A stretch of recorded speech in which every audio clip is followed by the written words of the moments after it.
Hi there. Okay, I will share my screen.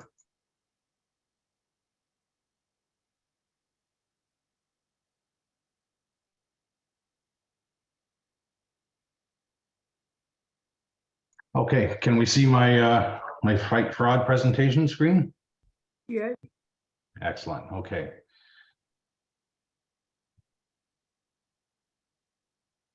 Perfect. Well, first of all, welcome everybody. I'm extremely happy to be here today to present about such an important topic. And judging by the attendance today, it's important to people as well. We continually read about people becoming victims to these criminals, and you'll find out I'm going to refer to these people as criminals throughout this presentation because that is what they are. Simple as that. I'm going to share information on 4 different fraud types to make you familiar with them. So our presentation today aims to give you ways to understand how the offenders attempt to take your money. And then we're going to also provide you with red flags and tips on how to protect yourself. So fraud can happen to anyone. So the big thing here is do not be ashamed if you have become a victim. Being a victim of fraud is stressful. Reach out for help. We often, we hear this word stigma attached to things. Well, this is one also. If you feel you've been, or even if you think you may have been, not that you have been a victim, but if you think you have, reach out. There's a lot of people in the same position.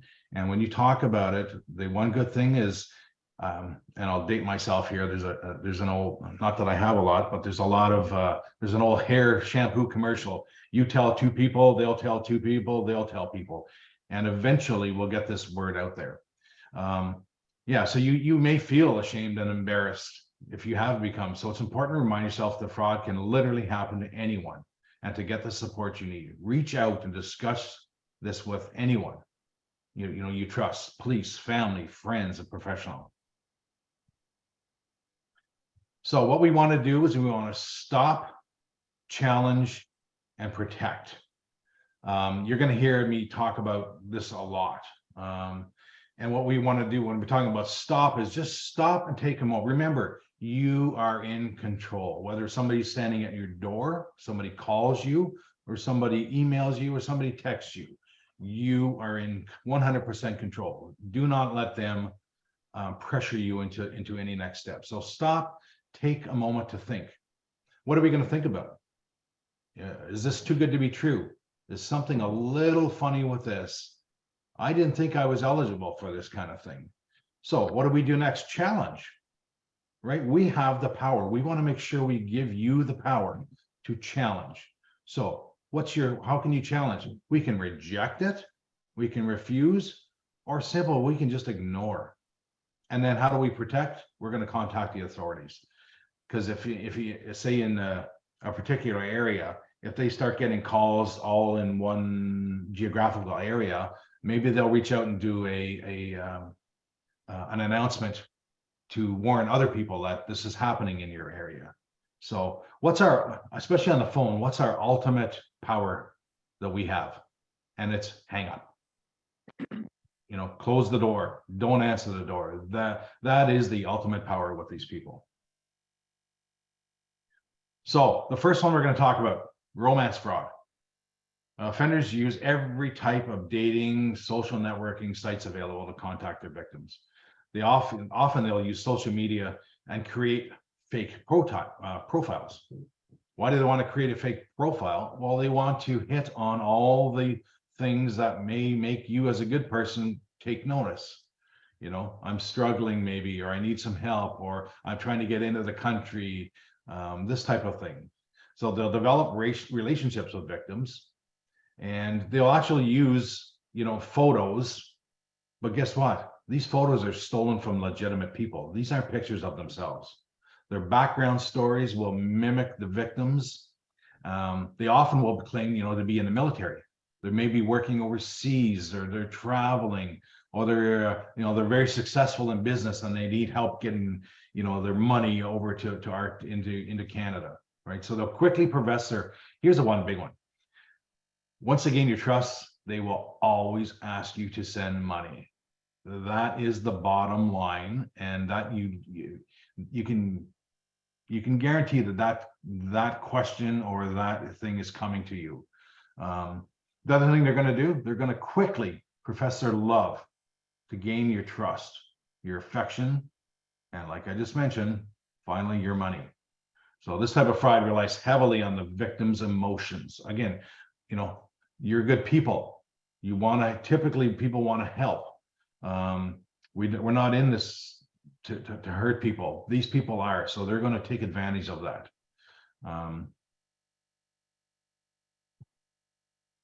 So again, red flags, what do we look out for? Profile, too good to be true. Holy mackerel, this person, look at them. They're handsome, they're beautiful online picture. They have an incredible story. Everything is going great for them. And they're coming to me for help that we have no idea who they are. They don't know me. That's a red flag. Individual possesses love quickly and avoids meeting in person.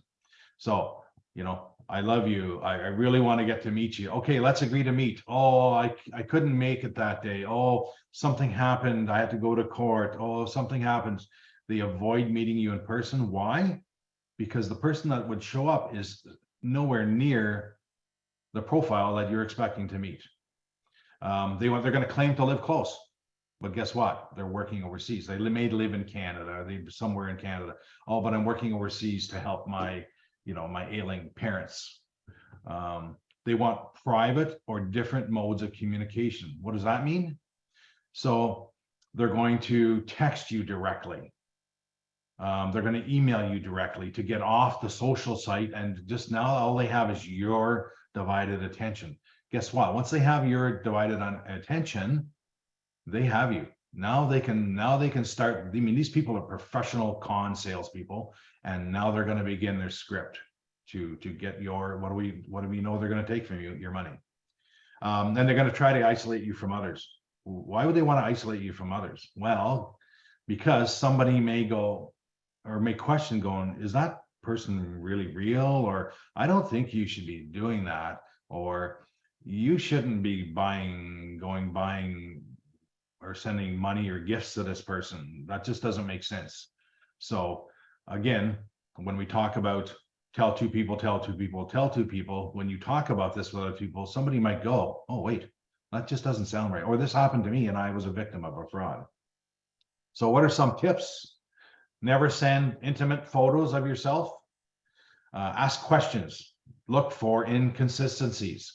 So when you're reading their bio or something, you see spelling mistakes. You may see things that timelines that don't match up, like from I'll use an example, 2000 to 2001, I was here, but in 1999 to 2008, I was here. Well, you're like, well, those timelines don't make sense.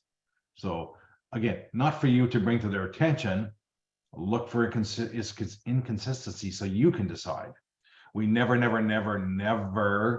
want to send. Or here's another one, accept money. My dear friend, I'm going to send you $5,000 or $50,000 or $100,000. And when I make it over to Canada, you know what, I'll pick it up and I'll give you a reward, or I'll give you something. No. That's not going to happen, because guess what? When they want to send you money, you have to give them what? You have to give them your banking information. Once they have that, they're in, and there's no stopping them. It's very, very difficult when that happens. And be suspicious. Again, like I mentioned, if they always, okay, let's meet. No, oh, they have an excuse. Be very suspicious of that. Emergency fraud. This is one that's commonly referred also to as a grandparent scam, and often older adults are targeted in this fraud. So the offenders prey on your desire to help your friends and your loved ones in an emergency fraud. The offender will make a call and make you feel rushed into making decisions and acting quickly without rationally thinking about the situation. So the offender may claim to be an emergency, such, I was in a car accident, or I'm in jail, and then you may be another person come on the line to pretend that they're a police officer or a lawyer representing, your loved one. So, once they arrange for you to transfer, send money to them, the next thing is, okay, just keep this quiet. We don't want to tell anybody. Always, what do we have? We have the power to stop and slow things down, right? Is this really my grandchild? Is it really my daughter or son? Ask them a question that only those people would know. Oh, this is just like your first pet animal. Do you remember the name of that animal? And if they tell you something that makes sense, again, what's your power? You don't have to justify. You don't have what do you have to do? Hang up or stop the conversation. That's your power. Because guess what? They're going to ask you to send money to help. So our red flags, they want to request payment from a gift card, money transfer, or Bitcoin. Gift cards are going to ask you to go buy iTunes or Google or Amazon cards. Do you think the government of Canada wants you to send them iTunes cards or Google or Amazon cards? No. Again, when we ask you to step back and think about it, going, this person says they're from Revenue Canada and they want me to go to a store and buy an iTunes card or a Google or an Amazon card. I don't think so. No. Money transfers. Do you think the government's going to ask you to do a money transfer through Western Union or MoneyGram? Those are two big ones. Or Bitcoin. If anybody's familiar with Bitcoin, and especially nowadays, it's really a volatile topic. So they want to, the big thing is they're going to pressure you. They're going to give you, say, okay, I need this by like 5 o'clock today. So are they making you, is it a rush thing? Are they asking you to keep it a secret? That's a red flag. Just remember those. Again, what's our power? We can slow things down, we can stop things, and then we can stop them eventually by just hanging up. So some tips: slow things down, verify the story. Oh, I'm going to call my, if it's a grandchild, maybe you say, hang on, I'm going to call the parent or the guardian of that person just to find out what's happening, or call their cell number themselves. Oh, I'm going to call my grandchild. And guess what? They're going to answer and they go, yeah, I'm not in trouble. What's happening here? Ask questions that only your loved one would know. Like I said, I mentioned the pet or something like that. Where did you used to live, or your first vehicle, that type of thing. And resist sharing identifying details. We can't stress this enough. These little surveys you see on Facebook or other social media sites, where they send it out to everybody and it says, what's your favorite color? Was your favorite, your first vehicle, a car or a truck, and what color was it? How long have you lived? And then you forward that to the next person, and it goes on and on. Well, when you stop and you think about it, you're sending this information. It's not going to the next person. It's going to the people that are going to try to scam you. That's where this is going. They bring it across as a fun thing to do. Oh, I'm sitting on the couch, I'll just do this. That's kind of neat. I'd like to see what somebody else says about themselves. Be careful with that. That's not where this is coming from. Confirm the whereabouts of your family members or friends, and never provide any personal or financial information over the phone. They may call you and say, it's Visa security. Can you give me your and they may know your last four. They say, I'll give you the last 4 digits of your card. Oh, you must think, if they have that, they must be the company. Well, guess what? They can get those 4 numbers off of any receipt. They block out the other preceding numbers to that. So be very careful and do not give that information over the phone. Next one, CRA, Canada Revenue Agency fraud. How does that work? So offender's going to call you claiming to be a Canada Revenue Agency employee. They're going to state probably you have an unpaid balance, or you owe back taxes, or your social insurance number is compromised.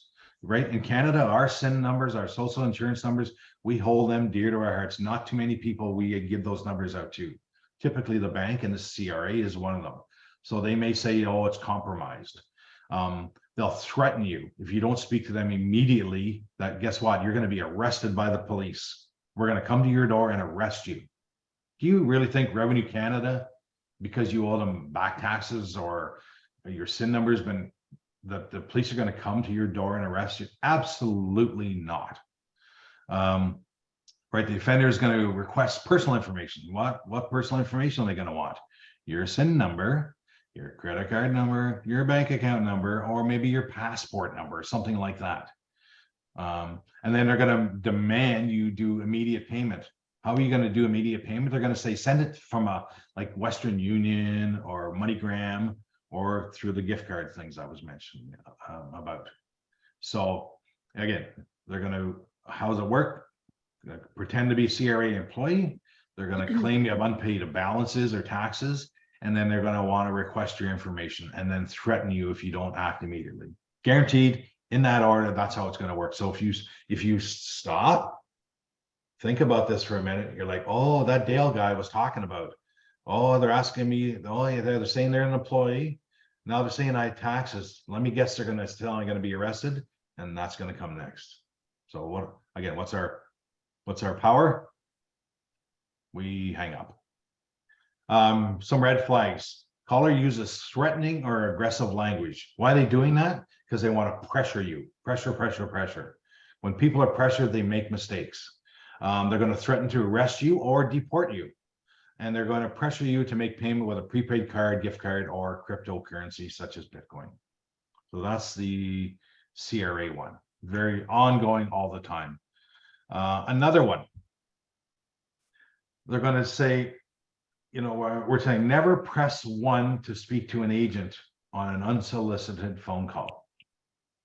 Never be pressured into acting immediately. Take your time and slow down. Ask yourself, am I actually behind in my taxes? Don't give out personal information. Never click on links. This is so important. Never click on links provided you in an unsolicited communication. If you reach out to your bank and say, hello bank, I have a question. They're like, okay, we're going to send you an email. And then you get an email. That's a solicited email. We know that's coming. Unsolicited is just, it shows up in your inbox. You're like, oh, look at that. I have a problem with something in my bank account. Your bank is going to contact you, or your credit card is going to contact you in a better way than doing that, right? So, and when I say click on links, you can get these links in your email, text messages, or on websites. So they're all over the place. When you click on that link, it's a hidden path in behind that link that you have no idea where you're going to. They will dress it up to make it look like, oh, that's an important link, or oh, that's an official OPP link. Well, guess what? It's not. It's going to them. They're deciding where that goes. CRA will never send you a link asking you for your personal, your financial information. Stop and think about it. Canada Revenue Agency, they know your personal and your financial information. They don't have to ask you for that. Never navigate to legitimate, legitimate websites on your own. Locate the real CRA contact from their site and from your personal documents and files that you've had before. Never contact a number left on a voicemail. Never send money or payment to someone you don't know. Understand, right? CRA typically will, how do they work? They will mail you something. If it's important, they will mail you that information. No government agency is ever going to contact you and tell you that your SIN number is blocked or suspended. They will never threaten you with legal action. Think about it in Canada. You can't do that. And no government agency or law enforcement agency will ever request payment in such as Bitcoin or gift cards, that type of thing. So again, my comment thing, stop and slow things down. Ask yourself, could I be talking to an offender? If you're nervous or unsure, consult your family, your friends, police, somebody you trust. Bank investigator fraud. How does this one work? Offender calls pretending to be a bank official. Hi, it's Joe Smith from XYZ Bank. They're going to ask you for help with an investigation on an employee that's stealing money. They're going to ask you to make a withdrawal from your account to help them, and you meet the offender to deliver cash. You look at this on the slide, you go, well, that's just kind of silly. But again, when they pressure you on the phone, right, they're going to ask you to do this. So they're going to say, we can't let anybody know about this because we're investigating this bank, this employee that's stealing money, and we're going to ask you to help us, do a great service to us to help them. Think about that. They're never going to do that, right? The bank, if they have an employee stealing money, they have internal processes that are going to help them do that. Bottom line, what they want in here, they're going to ask for your financial information, and your account is somehow going to, right? Because they're going to need to put money in your account. Well, guess what? If they can put money in, they can take it out. So that's a really, really important thing to remember. So our red flags: financial institutions will never ask for assistance with an internal investigation. Calls are typically made in the early morning. Why? People are busy in the morning, got stuff to do. They're got, we're on the go. So they want to catch you off guard.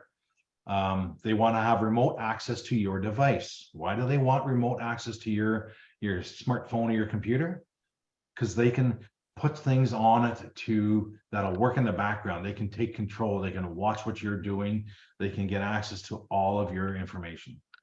And secrecy. They're told, do not discuss this with your financial institution because we don't want to get back to the employee. Well, what's that doing? They're shutting you down. They're keeping you from talking to people, which is a red flag. So never give personal information over the phone, and never give remote access to your device for people that have called you. Spoofing. This is a tricky one. What is it? So an offender manipulates the call display and tricks you to answering the phone based on the number or the name appearing. They may spoof the number, making it appear as a local call, a specific organization, or your own number. So what does that mean? So you get a call on your cell phone and it says, it may say blocked, or it might say, what if it said Ontario Provincial Police? You're like, oh, this must be important. Something's wrong somewhere. I answer the phone and they say it's a constable, Santa Claus from the Ontario Provincial Police. Guess what? They probably have your attention now, right? You're going to be listening. You're going to try to, that's not them. It might say Canada Revenue Agency and you answer the phone. Or it might be your own number. So if your own number is calling you on your house number is calling you on your cell phone, you're like, wow, that was somebody from my house. I better answer. So just be wary of that. It's a very, very effective way to get you to let your guard down. If you answer the call, that's fine. However, what do we tell you? Stop, slow things down. Move on, hang up. I'll call back the number that I think it is, type of thing. This one is really, really tricky on these people. I just learned of this one when I started delivering these presentations. So how does this work? It's called delayed disconnect. So how does it work? The offender asks you to end your call and immediately call the number in the back of your card or the number that they provide you. So somebody calls you and says it's your Visa or MasterCard security. Your card's been compromised. We need to disable it immediately because there's people putting charges for thousands of dollars on there. Like, oh, okay. Well, being the smart person that you are, I'm like, okay. They're like, can you put your card number? Like, no, I'm not putting anything in on the phone. They're like, okay. They'll tell you, call the number on the back of your card. Then you're thinking, well, if they want me to call the number on the back of my card, they must be legit, right? Because I'm calling the number that's printed on that card. It's going to go right to the credit card company. So they'll tell you, okay, hang up with me and immediately call the number in the back of your card. Well, guess what? When you hang up, it doesn't really hang up. They're still on that phone. Now you call that number, you dial that probably an 800 number on the back. Guess who answers the phone? Them, because they never hung up. You're thinking you're calling directly to the credit card company. and they're like, you know, Visa or MasterCard security, how can I help you? Oh, well, I was just, and they'll walk you through, yeah, you're right, your card was compromised. Okay, give me your number, and off they go. So this is a really, really, really tricky one that they're doing, and it's becoming more and more prevalent. So how do we do it? When they tell you to hang up, just hang up and wait. You know, call from if they called you on your landline, call from your cell phone. If they called you on your cell phone, call back in 5 or 10 minutes from your landline. Once you do that long time, that will drop the call, because they're going to go, oh, they caught me. They're not falling for my thing, and they're going to move on. So you can really see how this can be effective in getting your information. So final tips: hang up on unknown or incoming calls or recorded messages. You get a recorded message on your cell, just leave it, delete it, don't even bother. Keep your personal information private. It's personal information. It's called personal for a reason. Keep it private. We only share it with very, very specific people. You know, if I go into the bank type of thing. If someone seems suspicious, there's likely a good reason. Don't click on unsolicited emails, unsolicited text, or on social media. Just don't be tempted. You know, you're not going to win $1 million. You're not going to get the next great thing, or you know, you're not going to become famous. These links are designed to entice you to click on them, and once you do, that's a problem.